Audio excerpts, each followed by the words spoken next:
Finally Shariatpur যাওয়ার জন্য ready হচ্ছে। এই যে আমার বাবু ঘুমিয়ে গেছে, এই সুযোগে একটু নেল পালিশ দিয়ে নিই আর আমার পছন্দের কিছু ফিঙ্গার রিংস পরে নিই। এই যে নিজেকে একটু সময় দিতে পারলাম। এই যে বাবু ঘুমালো, এর মধ্যে একটু যেগুলো যেগুলো ভালো লাগে অর্নামেন্টস, দেন একটু নেল পালিশ পরলাম, আবার পছন্দের ফিঙ্গার রিং। এই ছোট ছোট মুহূর্তগুলো ভালো লাগাগুলোই কিন্তু অনেক কিছু এত ব্যস্ততার মধ্যে। ওকে যখনই কোথাও জার্নি করতে নিয়ে যাই না, ও না এরকম ঘুমিয়ে যায়। ও বাইরের এনভায়রনমেন্ট এনজয় করবে কি। অলরেডি পদ্মা সেতুতে উঠে গিয়েছি। যখনই গ্রামে যাই মন এত বেশি ভালো লাগে বলার বাইরে। কারণ কি, গ্রামের প্রতি আমার অনেক একটা টান আছে। যদিও গ্রামে আমার মানে জন্মস্থান না, কিন্তু স্কুল লাইফ থেকে একদম ছোট থেকে গ্রামে যাওয়া আসা ছিল, অনেক কাজিন ছিল, অনেক ভালো লাগতো। সেই জন্য গ্রামে আজও গেলে এত দিন পর এত লাইফের চেঞ্জেস এসেছে, তারপরও কিন্তু গ্রামে যেতে অনেক ভালো লাগে। গ্রামে যে আজকে কী করলাম, কতদিন থাকলাম, কেমন মজা করলাম, সেগুলো নিয়েই থাকছে আমার আজকের ব্লগ। আশা করি আপনাদের সবার কাছে আমার আজকের ব্লগটি অনেক বেশি ভালো লাগবে। আমার মেয়ে মিরর দেখলে অনেক বেশি পছন্দ করে, অনেক খুশি হয়ে যায়, বাসাতেও তাই। এই জন্য ওকে এই মিররটা দিয়ে থামিয়ে রাখছিলাম আর কি। ও বেশি পছন্দ করে না বাইরে আসলে, ছোট তো এখনও বাইরের ভালো মন্দ কিছু বুঝে না। অলরেডি শরীয়তপুর থানা, যেটা শরীয়তপুর সদর, সেখানে চলে এসেছি। বিরিয়ানি নিয়ে নিলাম, ড্রাইভারকে বললাম আমাদের জন্য কিছু বিরিয়ানি নিয়ে নেন। আর মেয়ের সানরুফ পছন্দ, সে একটু অশান্ত ছিল, কান্নাকাটি করছিল, থাকবে না আর গাড়ির মধ্যে, কি করব। এদিকে মা মেয়ের খুনসুটি চলছে। এই ছোট ছোট ভিডিওগুলো যে রেকর্ড করে রাখছি, আপনাদের সবার সাথে শেয়ার করতে পারছি, এটাই আমার কাছে অনেক বেশি ভালো লাগছে। একটা সময় দেখা যাবে আমার মেয়ে বড় হলে এই ভিডিওগুলো থেকে যাবে। বিরিয়ানির টেস্ট একদম ভালো ছিল না। এখানে অনেক বানর ছিল, আমাদের গ্রামে অনেক বানর। আমাকে লাস্ট ভিডিওতে একজন আপু রিকোয়েস্ট করেছে ব্লগ কন্টিনিউ করার জন্য, তো ভালো লাগলো, আপনার কথা মনে করেই কন্টিনিউ করলাম। আপনি বলেছিলেন আপনার গ্রামের বাড়ি শরীয়তপুর কোন একটা থানাতে, আমার হচ্ছে লুংশিং, শরীয়তপুর নড়িয়া লুংশিং, এতটুকুই বললাম। কারেন্ট চলে গিয়েছে।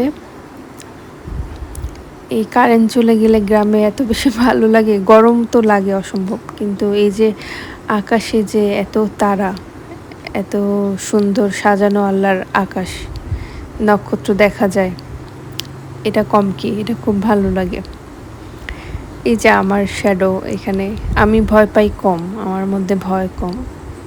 গ্রামের রাস্তা, গ্রামের পরিবেশ সব কিছুই আমার ভালো লাগে। সম্ভব হলে গ্রামে থেকে যেতাম।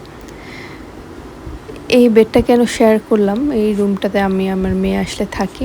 বেডটা শেয়ার করলাম কারণ আমি আগের বাসাতে এই বেডটা আমি ইউজ করতাম, এখন এখানে গ্রামে পাঠিয়ে দেওয়া হয়েছে।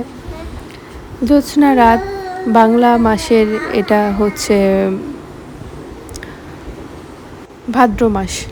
এই পেজ থেকে আমি আমার জন্য একটা শর্ট বোরখা টাইপের অর্ডার করেছিলাম।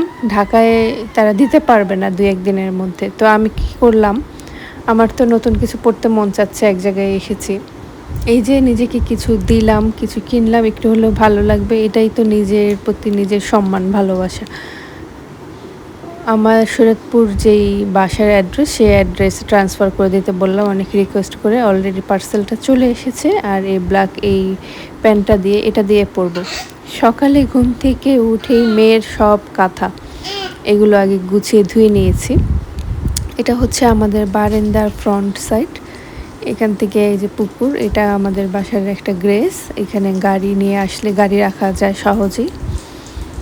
খুব বেশি সুন্দর না, খুব বেশি সাজানো গোছানো না, কিন্তু এর মধ্যে থাকতে, এখানে এসে ঘুরতেই অনেক ভালো লাগে।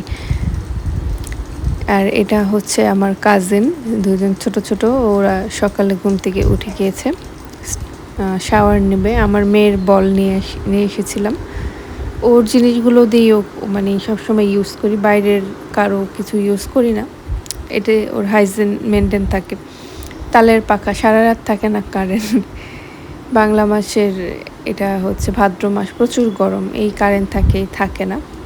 তো মেয়ে বেশ বিরক্ত হচ্ছিল, নতুন প্লেসে এসেছে, দেন গরম লাগছে, তো প্ল্যান করলাম যে আবার শীতের মধ্যে যাব। এবার বেশি থাকতে পারিনি।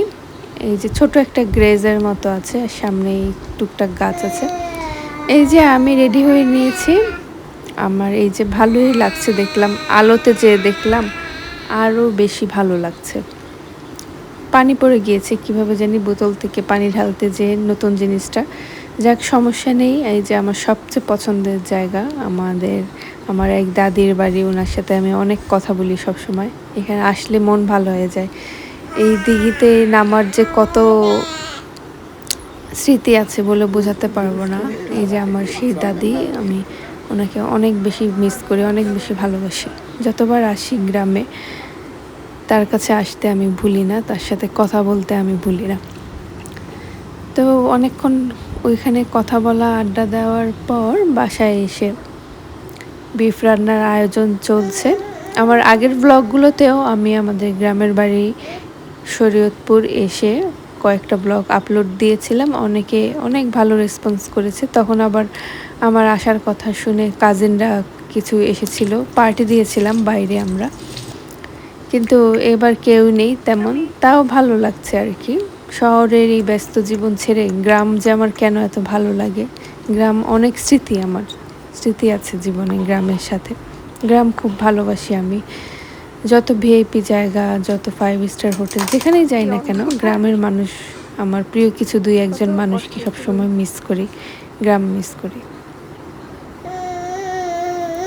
মাটির চুলার খাবার তো সবসময় খুব বেশি ভালো লাগে, এটার বলার কিছু নেই। কার কাছে ভালো লাগে জানি না, যেমনই হোক। এই জন্য বললাম কাকিকে যে মাটির চুলায় বিফটা দিয়ে দেন, গ্যাসের চুলাতে ভালো লাগে না। সে ক্যামেরার সামনে আসতে আনইজি ফিল করলেও আসার আগ্রহ তার কিন্তু ছিল, কিন্তু আমি তো আবার ক্যামেরার সামনে তেমন একটা আসি না। তো কয়েকজনের কথাতে ব্লগ শুরু করে দিয়েছি, আবার ছেড়ে দিতে চেয়েছিলাম, ভালো লাগে না কেন জানি। অনেক এফোর্ট তো দেওয়াই লাগবে, কিন্তু রেসপন্স না পেলে, সেরকম ভিউ না হলে, কমেন্ট আপনারা যদি বেশি বেশি না করেন, তখন সেখানে আগ্রহ হারিয়ে যায়, আগ্রহ থাকে না। এই যে টমি, আপনারা আগের ব্লগে ওকে দেখেছেন, যারা আমার ব্লগ কন্টিনিউ দেখেন।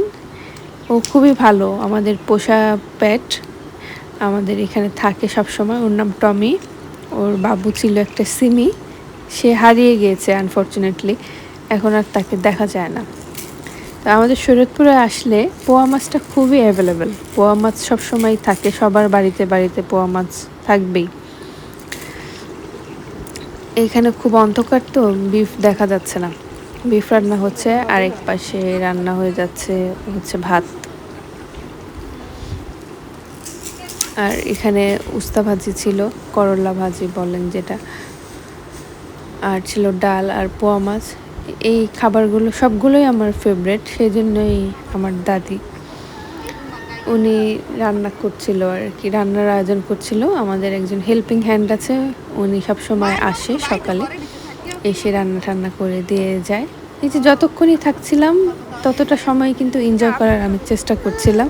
দেখা যাবে যে সব সময়ের যে ব্যস্ততা, না ব্যস্ত সময়, এই 2-3 দিন যদি থাকি, আবার আমি নিজেকে চার্জ করে নিতে পারবো, আবার ভালো লাগবে। সব মেয়ে পালতে, সংসার করতে, সব কিছুর প্রতি আবার একটা এনার্জি আমি পেয়ে যাব। কিন্তু একঘেয়েমি জীবন মানুষকে খুব বোর করে তুলে, কনফিডেন্স হারিয়ে যায় মানুষের। কিন্তু নিজের ভালো লাগার জিনিসগুলো, নিজের কি যখন মন চাবে নিজের পছন্দের জায়গায় বেরিয়ে যাবেন 2-1 দিনের জন্য। নিজেকে যদি ভালোবাসতে পারেন, নিজের ভালো লাগাকে যদি প্রায়োরিটি দিতে পারেন শত ব্যস্ততার মাঝে, তাহলে আপনি সুস্থভাবে বেঁচে থাকতে পারবেন। তা না হলে একটা সময় নিজের প্রতি কনফিডেন্স হারাবেন, সব কিছু এলোমেলো লাগবে, কোনো কিছুই ভালো লাগবে না। দেখুন কত গরম, তারপরও কিন্তু আমি গ্রামে এসে পড়েছি। কারেন্ট থাকে না, তারপরও কিন্তু আমি ঘুরতে চলে এসেছি সাহস করে, মেয়েকে নিয়ে, নিজের একটু হলেও ভালো লাগার জন্য। তো শীত আসুক ইনশাল্লাহ আবার আসবো। এখানে থাকতে পারিনি, মাত্র একদিন থেকে পরের দিন চলে এসেছিলাম, কারণ মেয়ে খুব বিরক্ত করছিল, সে গরমে একদম কমফোর্ট না, মানিয়ে নিতে পারছিল না। আমারও কষ্ট হচ্ছিল, তারপর ওই যে ভালো লাগে গ্রাম, সেই জন্য থাকতে মন চাচ্ছিল বারবার। ভিডিওতে আমার দাদিকে দেখিয়ে দিলাম, উনি একদম সুস্থ, এখনও ওনার কোনো ডায়াবেটিস, প্রেশার, কোনো হরমোন, থাইরয়েড, কোনো মানে ডিজিজ, কোনো অসুখ বিসুখ কোনো কিচ্ছু নেই কিন্তু তার। তো দিন খুব তাড়াতাড়ি শেষ হয়ে যায়, সন্ধ্যা যখন পড়ে দিন শেষ হয়ে গেল, খুব খারাপ লাগে। এই রুমটাতে আসলে আমি থাকি সব সময়, ঢাকা থেকে যখন আসি, এখন ঢাকার উদ্দেশ্যে আবার চলে যাচ্ছি, মনটা খুবই খারাপ, ভয়েস ওভার দিতেও খুব খারাপ লাগছে, গলা একটু একটু ভারী হয়ে আসছে। তো আনন্দ মুহূর্তগুলো না খুব তাড়াতাড়ি শেষ হয়ে যায় আমাদের সাথে, কিন্তু কোথাও যাওয়ার আগে যে আনন্দটা কাজ করে, থাকার পর তাও কাজ করে, কিন্তু চলে আসলে সব শেষ হয়ে যায় কেন জানি। তো এই ছিল আমার আজকের ব্লগ, আশা করি আপনাদের সবার কাছে ভালো লেগেছে। আল্লাহ হাফিজ।